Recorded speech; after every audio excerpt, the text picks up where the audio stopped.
You are watching William Patterson University Television. Well, welcome back to the desk. We have Justin, Steven, Joe, and Samory here to take a look and take us out to the ball game for the Pioneer baseball team. Now, guys, Pioneers are coming off tough loss on Tuesday against the U.S. Merchant Marine Academy. Justin, take us through that game. What happened? Well, you said it first, Dante. Let's take a look at the stats and highlights first off. It was a tough loss. They lost 6-2. Obviously, they put up 10 hits, opposed to the 14 of the U.S. Merchant Marine Academy. But what that means, too, is the Pioneers left a lot of runners on base, and they just couldn't get them in. They only had 2 runs. We've seen this team put up 15 back-to-back in games. But also, Connor Hollis, the starting pitcher for the Pioneers, had a rough outing where he only pitched 2 1/3 innings. He only gave up 4 hits with only 2 walks and no Ks. Rough day for the Pioneers. Yeah, the inconsistent offense is a little bit cause for concern, but at the same time, the bullpen didn't help out either. Over 3 guys, each gave 2 of them gave up 2 runs. The bullpen has to stay strong. The offense, like you said, is powerful at times, but when it's not powerful, that's when you need your pitching to step up, and it didn't happen yesterday, or a few days ago, excuse me. Joe? As you both alluded to, it comes down to the offense. They left 10 runners on base. Hitting in the clutch has been a problem all year, and after putting up a run in the first, the offense really went dead. So you can't really just put up 1 run in the first and then just go silent the rest of the game. That's just not a winning strategy. Smart. As Joe said, the offense was really stagnant, and they did leave 10 runners on base. They were not able to cash in any of the runners on base, and that's a slight issue for the Pioneers, as we've put up 15, 22 runs before. So it's just something they're going to need to improve on. The Pioneers were on a skid for a while. They did pick up a big win at NJCU yesterday. Steven, break us through that one. Yeah, as you take a look at the numbers from that game, it was an explosive offensive day. 15 runs. At the same time, they did give up 11. That was the pitching we were just talking about. 16 hits for the Pioneers. Finally, nice to see that compared to 9. 4 errors, not very good. 4 strikeouts, and the Pioneers did improve to 16-9.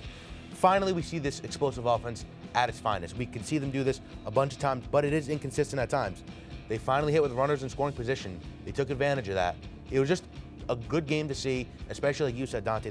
They hit a bit of a skid, and a game against a tough opponent is huge to win. Joe? Yeah, I got to say, coming out of the gate, 5 runs in the first inning, Yeah. that's the key right there. That's how you win games. Driving the ball, 5 extra base hits, but it kind of seems to me like they stole this one. You know, they gave up 11 runs, they committed 4 errors, as you saw on the screen there. That's just not good. You don't want to see that. They're lucky that they did get the win, but that's not going to cut it in the playoffs. Samory? Yeah, as Joe said, they were very lucky they got the win. It was 12-0 after the 3rd inning, and they gave up 11 runs after that. And it's just the bullpen. They're going to have to clean up things. They gave up 11 runs. That's not good for the Pioneers. Yeah, as we said, the Pioneers were on a skid. That win yesterday really helped them get back on track, but they are 3-5 in their last 8. Justin, what do they have to do to get back to winning ways? So at first, let's take a look at their stats so far on the season. Now, the Pioneers, they have an average in the 300s about. They have 4 home runs. They have 37 errors, which is quite a bit. They have an ERA over 4, and they're obviously 15-9. Now, personally, for me, it has to be the relief pitching. It has to be improved. We've seen it where they go Chris Babb, Corey Martinez 4 or 5 innings deep, and then it comes out to where they can't get to Eric Rosenberg, their closer, because they don't necessarily have the setup guy for the long relief, middle relief innings for the Pioneers. For me, it has to be clutch hitting, and clutch hitting is huge. Hitting with runners in scoring position is another thing. They kind of counteract, but when you have runners in scoring position, you can't leave them on base. That's how you literally lose games. Like we said, inconsistent offense. You need to be able to put up runs, especially against good pitching teams, and you could steal a run here or there.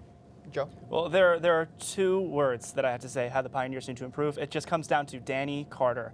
That man was their MVP last year. His batting average dropped off about 100 points this year. He just hasn't shown up.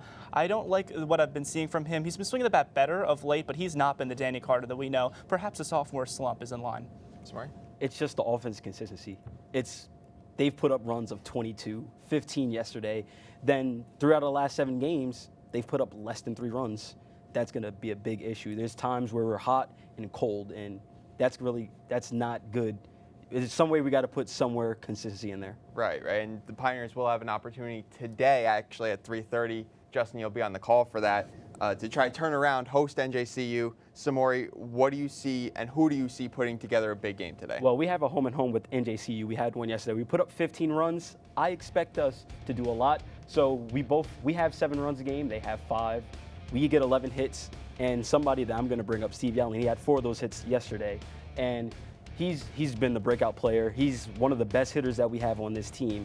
And He's leading everything. He's top 2 in basically every hitting category, and I think he's going to be a big part of the victory today.